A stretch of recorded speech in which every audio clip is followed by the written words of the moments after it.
I know, I'm good. We're going to do, Tim and I are going to do a meditation together. So let's begin with this guided self-forgiveness meditation. So I invite you to close your eyes, plant your feet on the floor, get your energy solid in that chair. Feel yourself relaxing. When we breathe in as if we're smelling a flower. And when we breathe out, we do like we're softly blowing out a candle. Forgiveness, like any meditation, is a practice, and it can take time. Just relax, and when your mind wanders, come back to the breath. If it doesn't feel right for you right now, don't force it. Just relax. As emotions come up in the course of this meditation, do your best to acknowledge them non-judgmentally. Treat your emotions like clouds that are just passing by. Notice them, but let them pass. Make sure you're comfortable in your chair. Sink deeper into your chair. And now focus on your breathing. What does your breath feel like as it enters your nose and exits your mouth? Keep breathing. Notice how your entire body feels. Are you holding any tension? Notice how your shoulders, your back, and your jaw feel. For many people, those areas tend to hold tension. If so, invite yourself to release the tension. Now think about someone who's caused you harm, whether consciously or unconsciously. Remember, you're in control of this process. As you build your practice, you may want to start by choosing someone who is easy to forgive, like a child or a dear friend. By forgiving others, we set the stage for forgiving ourselves. Forgiving others sends a signal that we too are worthy of forgiveness. Stay focused on your breath as you bring this person to mind. Non-judgmentally, noticing any thoughts or feelings or sensations that may arise. Visualize the person you intend to forgive and tell them from your heart, I forgive you. You don't need to be burdened by this anymore. I release you. Pause and then return to your breath. Take a deep breath in for 5 seconds. 2, 3, 4, 5, and let's release for 10 seconds. 2, 3, 4, 5, 6, 7, 8, 9, 10.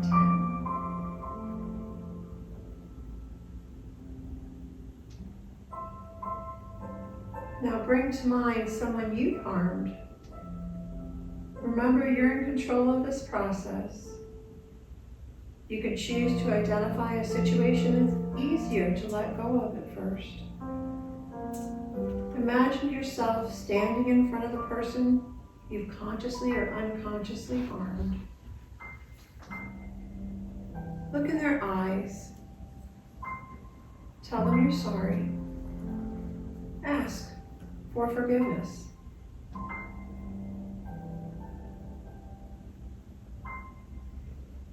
Now imagine the same scene. You're standing in front of the person you've harmed, but instead of the current you, imagine a much younger version of yourself. You're a child standing in front of the person you've harmed, asking for forgiveness. Now watch this scene from a distance. Notice if it feels easier or harder to forgive yourself in this way. Just like children, we make mistakes. Just like children, we need to forgive ourselves so we can become the fullest version of ourselves, unburdened by guilt or shame. Pause. Return to your breath. Take a deep breath in for 5 seconds.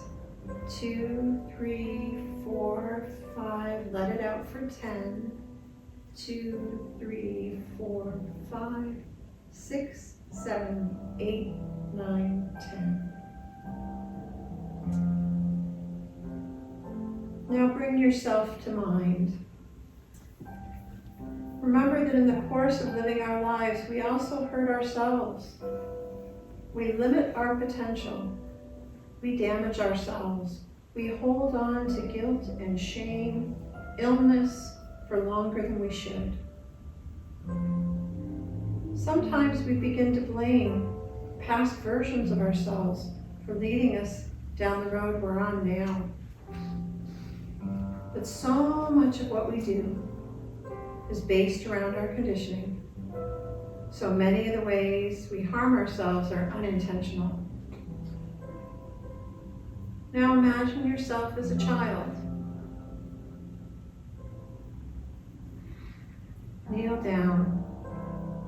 Look at the younger version of you in the eyes. Put your hands on his or her shoulders and say, I forgive you. It's okay that you've hurt others, and it's okay that you've hurt yourself. It's a part of being human. I release you. Pause and return to your breath. Now we're going to go into silence and place forgiveness on our inner altar.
When you're ready, gently open your eyes. Breathe deeply, returning to the present moment and to the rest of your day. Knowing that you're allowed to feel peace. You're allowed to release difficult feelings, and that by healing yourself, you bring more lightness and joy into the world.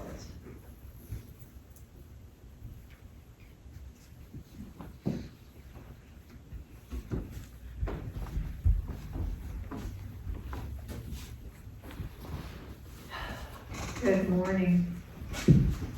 It feels so good to be home. So I've had a summer of travel. From the beginning of June, I've been going, and now I'm happy to report that I'm home now until the end of December, except for the one weekend when Reverend Ken and Reverend Carla talked me into doing a family camp out.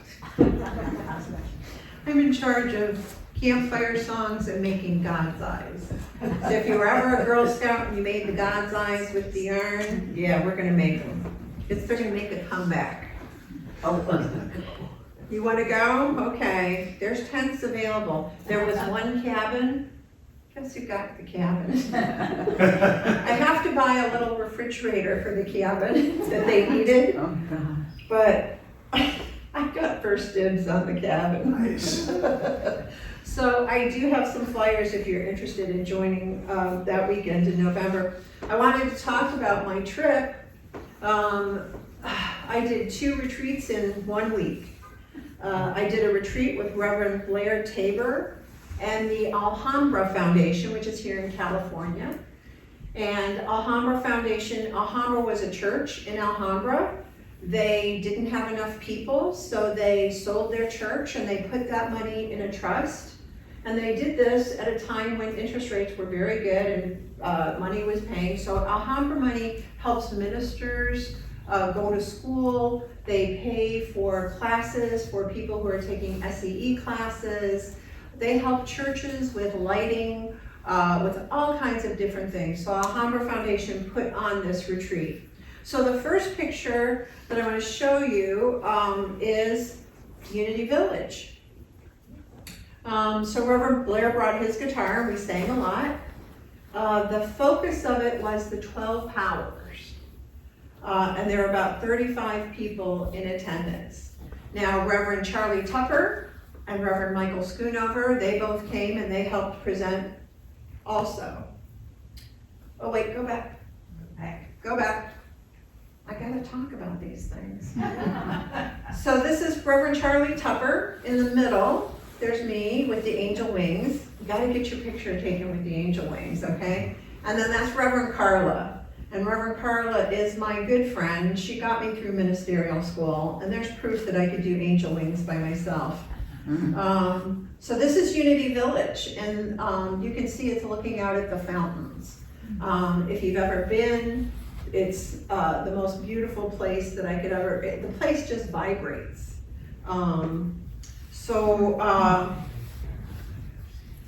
The second slide is Unity Tower. So I spent World Day of Prayer in the Silent Unity Chapel. And I want to tell you that, you know, I'm the person that prays over the prayer requests here. And so a lot of them I remember. So when I was up in that chapel on World Day of Prayer, and they don't let anyone go, just anyone go up there. You have to be a minister, you have to be a prayer chaplain, and Silent Unity Chapel vibrates with love. It is palpable. So I was able to sit there and remember a lot of the prayers that have been put in the prayer box over the last month. And they all came to me, and then people's faces were coming to me. So you all were with me in that Unity Chapel on World Day of Prayer. I did a FaceTime video on Facebook. I don't know if you saw it, but it showed the labyrinth behind me. I was up in the tower and showed the labyrinth behind me. And I got to actually walk the labyrinth. And we did that with a 12 Powers meditation. So that was awesome. And the next picture right here is, this is Unity on the Plaza. So Unity on the Plaza is in downtown Kansas City, and they were celebrating their 75th year. Wow. And that is Reverend Duke Tufty up front. The other minister at that church is Reverend Sandra Campbell. And it's the most beautiful church. When you're sitting there, to the left of you are all the apostles in stained glass. It was amazing. So go to the next slide. The third slide is Unity Church Universal at 9th and Tracy. Oh, there you go. So this is Unity Church Universal. This was the Fillmore's first church at 9th and Tracy.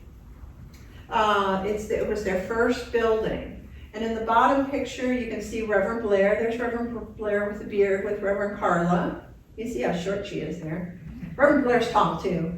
But these are part of our people. And you notice the beautiful pipe organ that they had. I thought it was great. Now, you notice what's over here, right? Yeah, you know why I took that? because when I was sitting there, I looked up this historic church. It's not in very good repair. And I looked at that and I thought, oh my gosh, that could be us.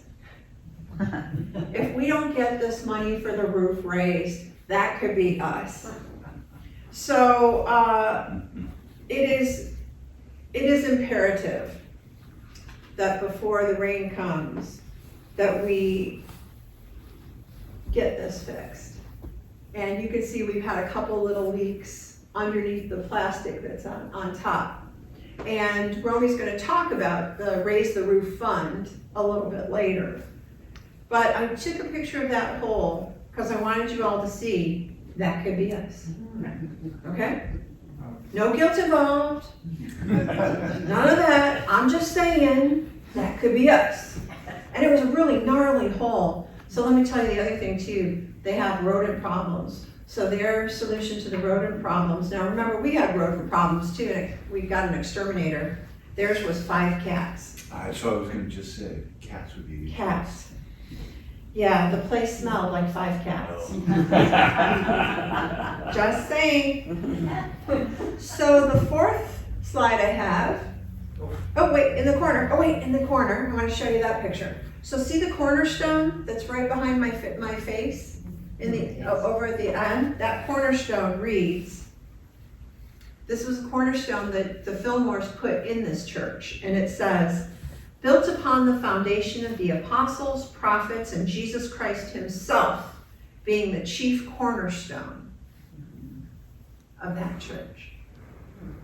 It was amazing. Except it smelled bad. Okay, next slide.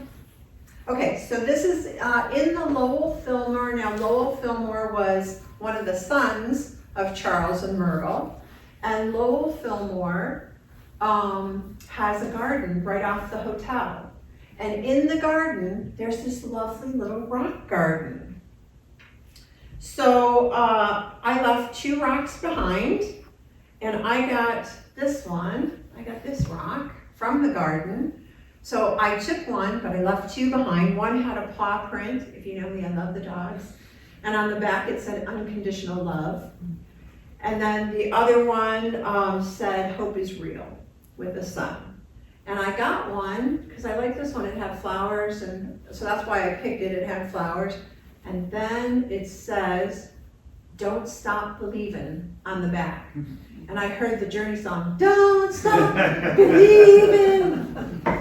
It was meant for me. I think we should do a rock garden here. Yeah. We have the space for it. Did you notice the garden? It's, wow. Our It's garden maintained. was thoroughly cleaned. Thoroughly. I have a helper named Noah, and Noah comes up with me on Fridays, and I said, Noah, that garden really needs to be trimmed up. Well, he's thorough. Yeah. Because It's great. it's really trimmed up, that's for sure. Okay, so slide 4. Oh wait, this is it. Wait, no, go back. So this is the original Charles and Fillmore house that's on Unity Village, which used to be called Unity Farm. Wow. Guess who got to spend a night in that house? Wow.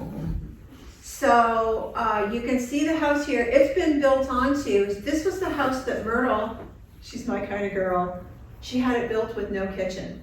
Don't you want a house with no kitchen?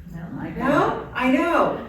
But think about it, you would never have to cook it. Her mother lived across the way.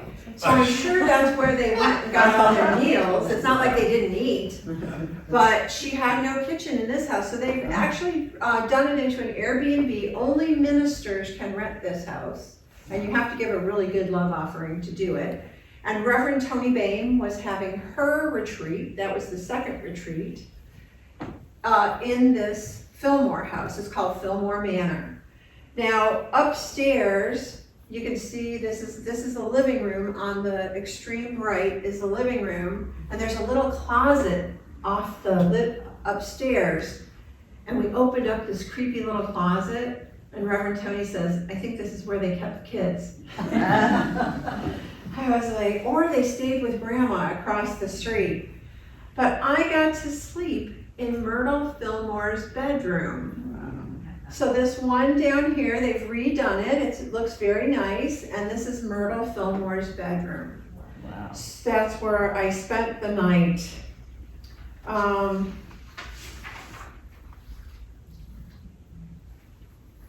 Brian stayed in the room upstairs, which was Charles Fillmore's room. My friend Reverend Brian saw Chuck, and he's in Fort Lauderdale. And so we were both hanging out with Reverend Tony that first night. It was because Robin came in, so Robin needed a bed, so I didn't have a bed because she was staying with Reverend Carla at the hotel. So I had no bed, and Reverend Tony said, come stay with me, so I did. The energy in Myrtle's room, the energy in that house.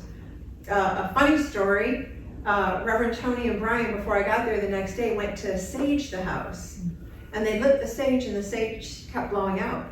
They couldn't get the sage to go. And so, you know, I'm Native American, they were like, oh, when Karol comes, she'll do the sage. And when I walked into the house, they were like, we can't sage the house. And I was like, this house will not be saged. This house is perfect energy, just as it is. No sage required. So, amazing, amazing. The last slide, go quickly here, the last slide, this is Robin. So I want you to look right above Robin's head at the stone. So that is a round stone built into the fireplace that Mr. Fillmore was very much into Egyptian symbols. And our wings come from a world circle with the wings on it. That is an Egyptian symbol. And we know that he put this in that fireplace on purpose. They had it covered up with a picture. We moved the picture, just so you know. And finally, I have to tell you that while I was there, I fell madly in love. My new friend Nan came to Unity Village for World Day of Prayer from New Jersey. Nan is 88 years young. She walks very slowly with a cane. But the entire World Day of Prayer was virtual. There was nothing happening at the village. And so Nan was invited to join our retreat, which she did. And our retreat was jam-packed full of activities. One day I walked 12,000 steps and my Fitbit reported itself as stolen because I wanted to know, where's Karol and what have you done with her? Because she's never done 12,000 steps. Carla and I would find Nan walking back very slowly at night at the hotel, and it would be 8 o'clock, 8:30 at night, and we'd find her very slowly walking back from our activity to this hotel, and it wasn't really light out, it was kind of dark out there, and we would kind of walk with her. And she'd say, I'm slow, and we'd say, yeah, we kind of noticed that, Nan, but we're gonna walk with you anyway. And I just fell in love with Nan. And talking to her, I learned that she was an LUT, but she couldn't remember the year, the licensed Unity teacher, you know, that means licensed, everybody like, licensed Unity teacher. And she couldn't tell me what year she was licensed. Oh, and her mentor was Eric Butterworth. Nan holds down a job as a greeter at Lincoln Center.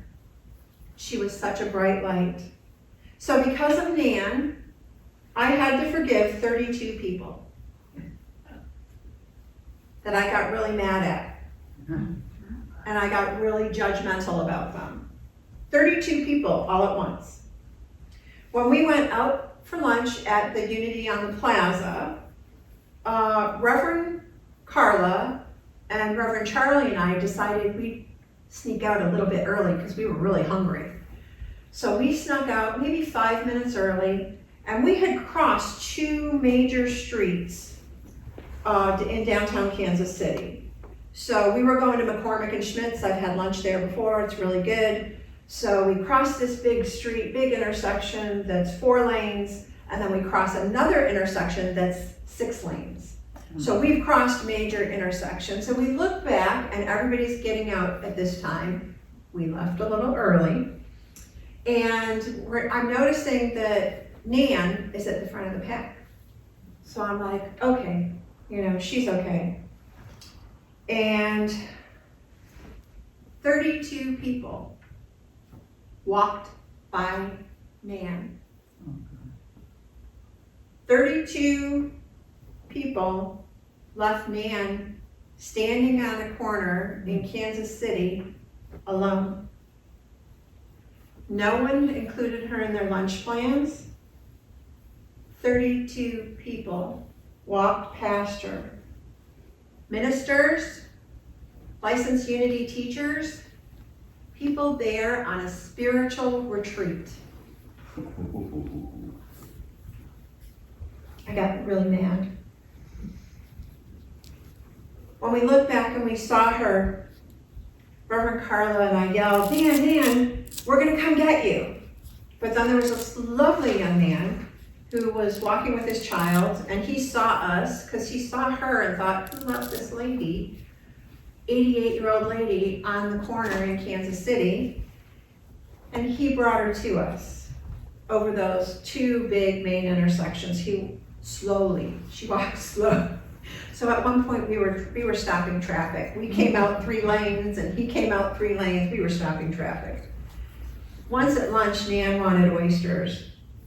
And it was Reverend Carla's birthday, so I was buying lunch for everybody. Nan got her oysters while I steamed.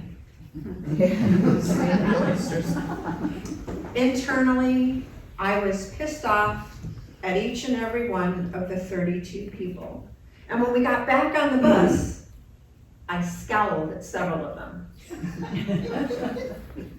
Especially the ministers. Later that night, I was still feeling this way. Can't they see elderly people? How could 32 people on a religious retreat, ministers, licensed teachers, and church people, how could they let that happen to Nan? And then I prayed. And you know how I got over it? Because did I mention I was really pissed off about this? Really, really pissed off. Angry. And I don't get angry often, but when I do, it takes a hold of me and I'm really angry. So I went into meditation. And in my meditation, my friend Reverend Carla's face came to me. My little Greek dynamo friend. And I couldn't love her more. When I got right down to it, I turned my feelings of anger to love for Carla. Because we see things the same. Her and I look out and we see people in need, and then we try to address that need. I let go of the judgment of everyone else, and I was able to have a nice breakfast with them the next morning. I turned my unforgiveness into love for my friend. Oh, and I had to keep declaring divine order. Because my human mind keeps wanting to go back to being mad. It's like, oh, we're not done being mad yet. No, we're done. I declare divine order. So last week, Reverend Ken talked to you about Yom Kippur, the Jewish Day of Atonement and Repentance. I like to say at one ment, because metaphysically, it's a reconciliation between God and man through Christ. The uniting of our consciousness with the higher consciousness. And that's what I had to do when I was mad.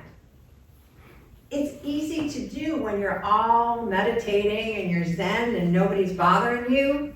I was mad at 32 people, and it was only Wednesday. I had to go till Saturday with these people. Repentance, metaphysically, is turning from a belief in sin and error into a belief in God and righteousness. A reversal of the mind and heart into the direction of all good. When I was egoically judging the others, as I sometimes do, I was putting myself in hell. Remember? We co-create where we are. Heaven and hell, not places we go. Heaven and hell are states of consciousness. And I was putting myself in hell. In judgment hell, in anger hell. How often do we put ourselves in those places? Turning to all good, all God, I let go and I chose love. You see, I try to walk the things that I talk about up here, and I understand that spiritually walking is not easy. Spiritually walking is catching yourself in those times when you're not your best, and then working with yourself to turn it around, to change your mind, and to think of something else.